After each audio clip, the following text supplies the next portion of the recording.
Morning class 5th students. I hope that you all are doing good. So in our previous video we have completed poem Teamwork. So today we are going to start new chapter and the name of the chapter is Flying Together. So student, let's start with the chapter Flying Together. It's a very interesting, very beautiful story, and if any child is feeling sleepy, just wash your face and then come back again and then listen to the story. Right? And if don't skip the video, if you will skip the video, then you will not understand the story properly, and at the last, in short, I will tell you the summary as well.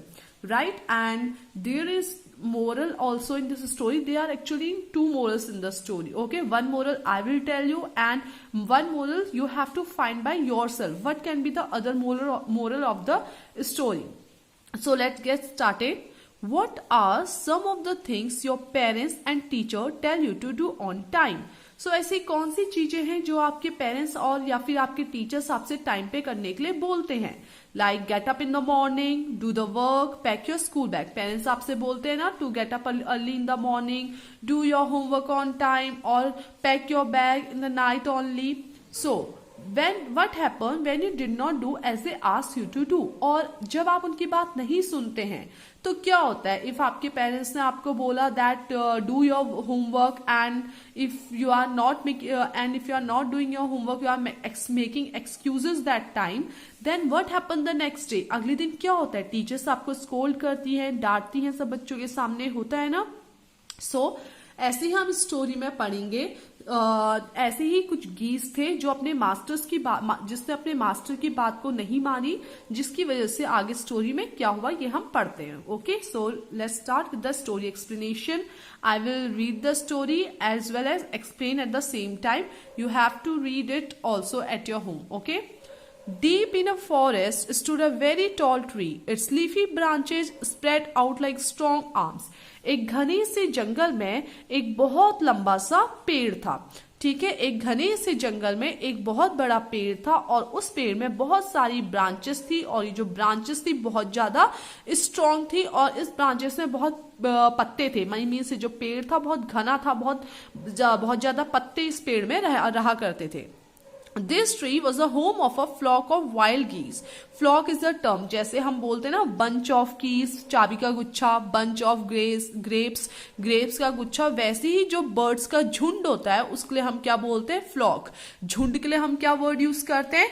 flock. तो flock of birds means birds का झुंड.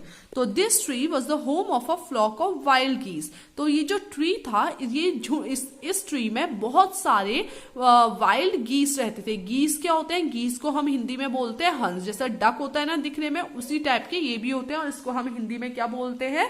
हंस. Okay, सो अगर एक बहुत सारे होते हैं तो हम गीस बोलते हैं और अगर एक होता है तो हम उसको क्या बोलते हैं? गूस. राइट. तो एक घने से जंगल में एक पेड़ था और इसकी ब्रांचेस भी बहुत स्ट्रॉन्ग थी और इसके ब्रांचेस में बहुत सारे पत्ते लगे हुए थे और इस पेड़ में बहुत सारे गीस रहते थे. फ्लॉक ऑफ गीस का मतलब गीस का झुंड रहा करता था और ये जो गीस का झुंड है इस पेड़ में अपने आप को सेफ फील करता था. जैसे हम लोग अपने घरों में अपने आप को सेफ फील करते हैं, राइट? तो वैसे ही ये जो गीस है ये अपने आप को अपने घर यानी कि पेड़ में सेफ फील करते थे. वन ऑफ द गीस was a vice old bird. और इनमें से ये जो गीस का झुंड है, इनमें से जो एक गीस था वो थोड़ा ओल्ड था और समझदार भी था. ये जो गीस है वो क्या था? इन सबसे बुढ़ा था, ओल्ड था और इन सबसे समझदार था. क्योंकि बड़ा है तो इन सबसे समझदार भी था. He noticed a small creeper at the foot of the tree. तो एक दिन ये जो ओल्ड गीस है इसने एक दिन नोटिस करा, पेड़ में बैठे बैठे देखा कि जो इनके जिस ट्री में ये लोग रहते हैं उसकी जड़ पे, मतलब कि उसके फुट मतलब जो लास्ट नीचे जड़ वाला पोर्शन होता है जहां पे ट्री की रूट होती है, जो जड़ वाला पोर्शन होता है उसको क्या बोलते हैं? फुट. तो जो ट्री के फुट में एक छोटी सी क्रीपर है. क्रीपर क्या होता है? आपने साइंस से ईवीएस में पढ़ा होगा ना. क्रीपर प्लांट जो कौन से प्लांट होते हैं? बेल जिनकी जाती है. ठीक है, जैसे मनी प्लांट होता है. मनी प्लांट किसी की हेल्प लेता है, किसी रस्सी की हेल्प लेता है, उस रस्सी के ऊपर चढ़ते रहता है. तो वैसे ही उन प्लांट को हम क्या बोलते हैं? क्रीपर. जो किसी चीज की हेल्प से आगे को बढ़ते हैं उन प्लांट को हम क्या बोलते हैं? क्रीपर. तो ये जो ओल्ड गीस था इसने देखा कि जिस पेड़ में ये लोग रहते हैं उसके फुट में, उसकी जड़ में एक क्रीपर हो रहा है, छोटा सा क्रीपर है, राइट। तो उसने क्या करा, फिर हम आगे पढ़ेंगे। He spoke to the other birds about it. तो ये जो गीस था ये और बर्ड्स के पास गया और इसने बताया कि देखो हम जिस घर में रहते हैं वहां पे ना क्रीपर आ रहा है। Do you see that creeper, he said to them. तो वो जो ओल्ड गीस था उसने बाकी गीसों से बोला कि तुम लोगों ने वो क्रीपर देखा, लेट अस डिस्ट्रॉय इट, चलो हम उसे काट देते हैं। Why must we destroy it? asked the geese in surprise. तो जो बाकी के गीस थे उन्होंने बहुत हैरान होके बोला हम उसे क्यों काटे? It is so small. वो तो इतना छोटा है, हम तो इतने बड़े बड़े हैं और ये तो इतना छोटा है, ये हमें क्या हार्म करेगा? ये किसने बोला? बाकी गीसों ने उस ओल्ड गीस से बोला। My friend replied the wise old bird. ये जो अब ओल्ड गीस था उसने बाकी गीसों से क्या बोला कि मेरे दोस्तों देखो, that little creeper will soon grow. As it creeps up this tree, it will become thick and strong. अभी तो ये जो क्रीपर है ये छोटा है, लेकिन दोस्तों देखो जब ये बड़ा हो जाएगा तो ये पूरे पेड़ में फैल जाएगा और ये फिर हमें नुकसान पहुंचा सकता है, क्योंकि ये बड़ा होके बहुत ज्यादा थिक और स्ट्रांग हो जाएगा, बहुत मोटा और मजबूत हो जाएगा। What of that? asked the geese. What harm can a creeper do us? तो बाकी के गीसों ने दोबारा बोला कि हमें तो क्या हुआ, ये हमें कोई नुकसान नहीं करेगा, ये हमें कोई हार्म नहीं पहुंचाएगा। Don't you see? replied the wise bird. With the help of that creeper, it will be possible for someone to climb this tree. तो ये जो ओल्ड गीस था फिर इसको थोड़ा गुस्सा है कि बाकी के गीस इसकी बात नहीं सुन रहे, तो ओल्ड गीस ने थोड़े गुस्से में बोला क्या तुम्हें दिखाई नहीं देता है कि जो क्रीपर है ये बड़े होने के बाद हमें नुकसान पहुंचा सकता है? और कैसे नुकसान पहुंचा सकता है? क्योंकि जब ये बड़ा हो जाएगा तो कोई भी हंटर, कोई भी शिकारी इसकी हेल्प से इसको पकड़ के हमारे पेड़ में, हमारे घर में इजीली घुस सकता है। तुम्हें इतनी सी बात समझ में नहीं आती है? ये किसने बोला? ओल्ड गीस ने बोला अपने बाकी के फ्रेंड से। Well, there is no hurry, they replied. The creeper is very small. It would be a pity. Pity means होता है किसी पे दया दिखाना। Pity to destroy it now. तो जो बाकी के गीस थे उन्होंने फिर से ओल्ड गीस से बोला तो क्या हुआ, अभी हम इतनी जल्दबाजी नहीं करते इसको डिस्ट्रॉय करने में, अभी तो ये छोटा सा बच्चा है, अभी हमें इसे मारने में थोड़ी दया आ रही है। हम इसको कैसे मार सकते हैं? तो इतना छोटा सा क्रीपर है, हमें इसे मारने में दया आ रही है, हम इसे अभी नहीं मारेंगे, हम बाद में देख लेंगे। Destroy the creeper while it is still young, the old bird advice. तो जो ओल्ड बर्ड था उसने फिर से वॉर्न करा बाकी के गीसों को कि तुम इसे अभी मार दो, अगर ये बड़ा हो गया तो तुम्हारे लिए प्रॉब्लम क्रिएट कर सकता है। अभी ये क्या है? टेंडर है। Now it is tender and you can cut it easily. अभी ये टेंडर है। What is the meaning of tender? Soft. अभी ये सॉफ्ट है और तुम इसको इजिली कट कर सकते हो। Later it will become hard and you will not be able to cut it. और बाद में ये जो क्रीपर है वो क्या हो जाएगा? बहुत हार्ड हो जाएगा तो और स्ट्रांग हो जाएगा और तुम इसको कट नहीं कर पाओगे। We will see answer the birds. तो वो जो बर्ड्स थी उन्होंने फिर से आंसर करा, अरे हम देख लेंगे। But they did not destroy the creeper. और वो लोगों ने क्रीपर को डिस्ट्रॉय नहीं करा। They forgot the wise old bird advice as the creeper grew it began winding its way up tree. और जो बाकी के गीस थे उन्होंने ओल्ड गीस की बात नहीं सुनी और उसकी बात को वो लोग भूल गए। अब कुछ टाइम आगे बढ़ गया और जो छोटा सा क्रीपर था, अब आप you can see that now it became so strong and thick. अब ये जो क्रीपर था ये डे बाय डे बढ़ता गया और बढ़ता ही गया और पूरे पेड़ में फैल गया, as you can see in the picture.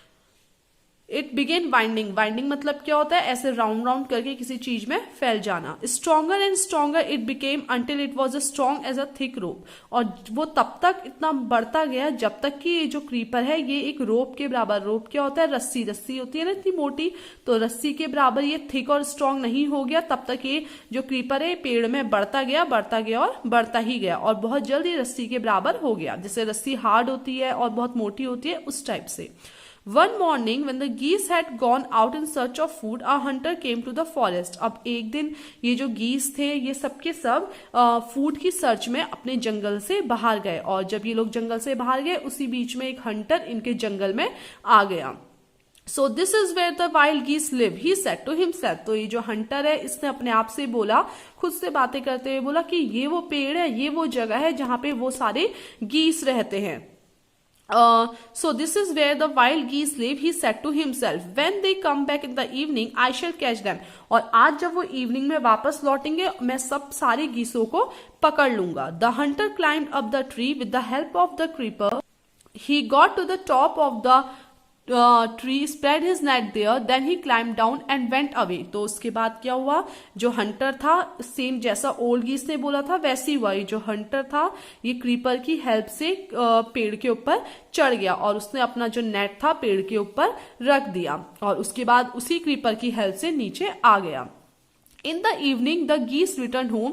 They did not notice the net. अब जब इवनिंग में जो गीस थे वो वापस आए और उन्होंने क्या हुआ, नेट को नहीं देखा. और जैसे ही वो पेड़ में बैठे, as they flew into the tree, जैसे ही वो पेड़ में आके बैठे, they were trapped. वो उस हंटर के जाल में फंस गए. ट्रैप मतलब क्या होता है, किसी चीज में फंस जाना. ट्रैप का मतलब क्या होता है, फंस जाना. वो हंटर के जाल में फंस गए. They struggled hard to get out but could not. Struggle means to try very hard. बहुत कोशिश करना. तो ये जो गीस थे इन्होंने बहुत कोशिश करी हंटर के नेट से बाहर निकलने की, लेकिन वो लोग नहीं निकल पाए. हेल्प हेल्प क्राइड द गीस, we are caught in the hunters net, oh what shall we do. और जो गीस थे ये रोने लगे, हमें बचाओ हमें बचाओ, हमें हंटर ने पकड़ लिया है. लेकिन कोई उनकी हेल्प नहीं कर सकता था. अब तो वो गीस बोलने लगे कि अब हम क्या करें. डोंट मेक अ फस नाउ, फस मीन्स वरी, परेशान होना. Set the wise old bird, तो जो वाइस ओल्ड बर्ड था जिन्होंने पहले भी एडवाइस दी थी क्रीपर को कट करने की, उन्होंने फिर से इनको क्या बोला कि अब परेशान मत हो. Long ago I told you to destroy the creeper but you did not. बहुत टाइम पहले ही मैंने तुम्हें बोला था कि जो क्रीपर है इसे डिस्ट्रॉय कर दो, लेकिन तुमने इसे डिस्ट्रॉय नहीं करा. Now see what has happen, अब देखो क्या हो गया है. Tomorrow morning the Hunter will come back and kill us all, और कल सुबह हंटर आएगा और हम सबको मार देगा. तो जो बाकी के गीस थे उन्होंने बोला वी वर फुलिश, हम फुलिश थे, हम बेवकूफ थे उस टाइम पे जो हमने क्रीपर को नहीं कट करा. वेप द बर्ड्स, और फिर वो बर्ड्स रोने लगे. Wept is the past tense of weep. Weep का पास्ट क्या होता है, वेप्ट. वीप का मतलब क्या होता है, रोना. वीप का पास्ट टेंस क्या होता है, वेप. तो ये जो बर्ड से ही रोते रोते बोलने लगे कि हम बेवकूफ थे, हमने क्रीपर को कट नहीं करा. We are very sorry we did not listen to you, please tell us what to do. हम बहुत सॉरी फील कर रहे हैं, अब हमें बताइए कि हमें क्या करना चाहिए. Then listen carefully replied the wise bird, तो वो जो वाइज बर्ड था उसने बोला कि अब मेरी बात को ध्यान से सुनो. When the hunter comes, you must all pretend to be dead. Just lie still. तो वो जो ओल्ड गीस था उसने बाकियों के गीस से क्या बोला, अब मेरी बात को ध्यान से सुनो. अब जब नेक्स्ट डे हंटर आएगा मॉर्निंग में तो तुम लोगों को ऐसा प्रिटेंड करना है, तुम्हें उसके सामने ऐसा दिखाना है. इमेजिन, प्रिटेंड का मतलब क्या होता है, इमेजिन. तुम्हें उस हंटर को ऐसा दिखाना है कि तुम सब लोग मर गए हो. मीन्स तुम्हें क्या करना है, मरने की एक्टिंग करनी है. The Hunter will not want dead birds, और हंटर को मरी हुई बर्ड्स नहीं, हंटर्स को मरी हुई बर्ड्स नहीं चाहिए. तो तुम ऐसा प्रिटेंड करना कि तुम लोग मर चुके हो. He will throw us to the ground, और वो हमें क्या करेगा, ऊपर से सब नीचे फेंक देगा. It will then be easy for him to climb down, जिससे उसके लिए इजी होगा अगर वो हम सबको लेके आएगा, हम सबको एक साथ लेके आएगा पकड़ के पेड़ से, तो उसके लिए थोड़ा डिफिकल्ट होगा पेड़ से उतरना. लेकिन वो हमें अगर देखेगा कि हम लोग मर चुके तो वो क्या करेगा, वन बाय वन हमें नीचे जमीन में फेंक देगा, कि उसको लगेगा अब तो ये उड़ नहीं पाएंगे, मर चुके हैं. तो वो हमें क्या करेगा, नेट को खोलेगा और हमको वन बाय वन करके नीचे फेंक देगा, और ताकि वो इजिली नीचे उतर पाए. It will then be easy for him to climb down, collect the dead birds and take them home. When the last of us has been thrown down, we must quickly get up and fly away. क्योंकि जो Hunter है उसके लिए easy होगा पेड़ से उतरना, तो वो अपने काम इजी करने के लिए क्या करेगा, हम सबको वन बाय वन नीचे फेंकेगा, क्योंकि उससे लगेगा हम लोग मर चुके हैं, उड़ तो पाएंगे नहीं, तो वो हमें वन बाय वन नीचे फेंकेगा. और जैसे ही वो हम सबको, जब तक वो सबको नीचे नहीं फेंकता है, हमें उड़ के नहीं भागना है. जब वो हम सबको नीचे फेंक देगा सिर्फ तभी हम उड़ेंगे. In the morning, the hunter came to the tree and climbed up. He looked at the geese in the net. अब next morning ये जो hunter था ये आया, पेड़ के ऊपर चढ़ा और उसने देखा कि जो सारी की सारी गीस हैं ये तो मर चुकी हैं. तो उसने सेम वैसे ही करा, उसने वन बाय वन सारी गीसों को नीचे जमीन में फेंक दिया. Okay, they are all dead, he muttered to himself. तो वो जो हंटर था पेड़ के ऊपर चढ़ा और अपने आप से बड़बाने लगा कि ये सारी की सारी तो मर चुकी हैं, अब मैं क्या करूं. He threw them out of the net one by one, और उसके बाद उसने वन बाय वन एक एक करके सारी गीसों को नीचे फेंक दिया.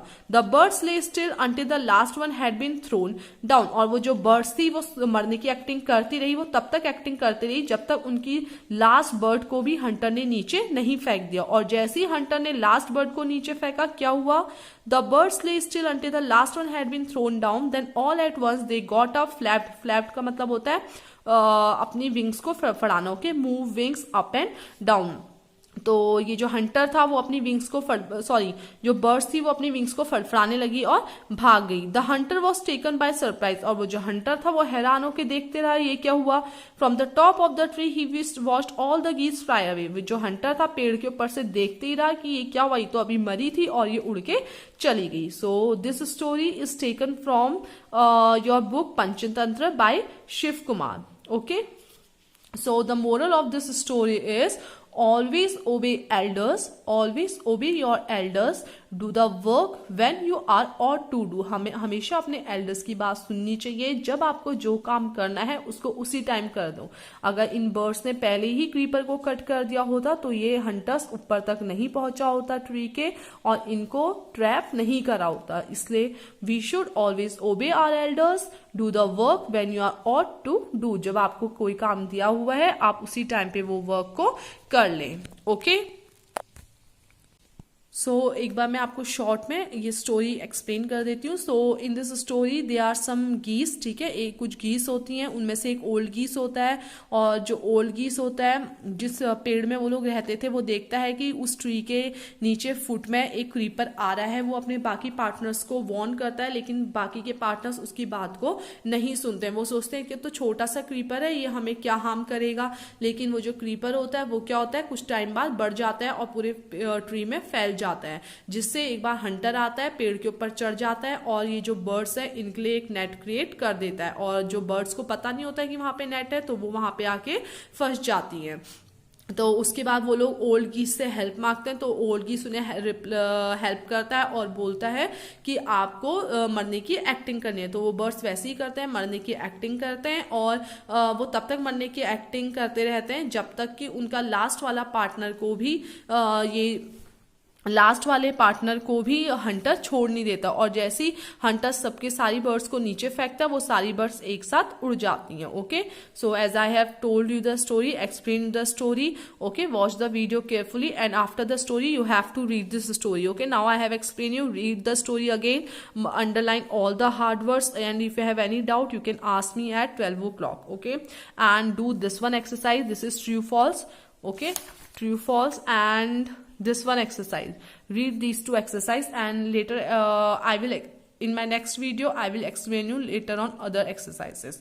Okay, so thank you.